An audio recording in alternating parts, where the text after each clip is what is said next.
Hi மக்களே, அனைவருக்கும் வணக்கம். மக்களால் மக்களுக்காக நான் இங்கே பாருங்கள். இன்றைக்கி ஒரு ஆடுக்குட்டி செத்துருச்சுங்க. இது பொட்டைக்குட்டி தான். 2 கெடா குட்டி ஏற்கனவே இறந்துருச்சு. செம்பரி ஆடு ஒன்று இறந்துருச்சு. இப்படி 2 நாளைக்கு ஒரு வாட்டி, ஒரு நாளைக்கு ஒரு வாட்டி எதனால் இறந்து போகுதுன்னே தெரில. என்ன காரணம்னு கண்டுபிடிக்க முடியல. எல்லா ஆட்டுக்குட்டியும் புதைச்சோம். இதை புதைக்கிறதா இல்லைங்க, ஆற்றுல போய் தூக்கி போட போகிறோம்.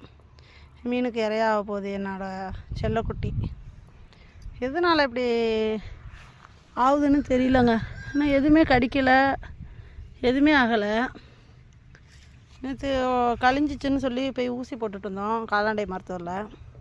2 ஊசி போட்டாங்க. நேற்று காலையில் வரைக்கும் நல்லா தாங்க நின்றுச்சு. திடீர்னு ஒரு 10 மணி போல் இறந்து கிடக்கு. என்ன காரணம்னே கண்டுபிடிக்க முடியலங்க. ஒன்று பாம்பு கடிச்சு ஏதாவது பூச்சி கடிச்சிருக்கான்னு பார்த்தாலும் எதுவுமே இல்லை. என்ன பண்ணுறதுன்னே தெரிலங்க. எங்களுக்கு மட்டும்தான் இப்படி நடந்துக்கிட்டு இருக்கா, இல்லை எல்லாத்துக்கும் இப்படி தான் நடக்குதான்னு தெரில. பாருங்க, கஷ்டமாக இருக்குங்க. வளர்க்குறது எதுக்கு?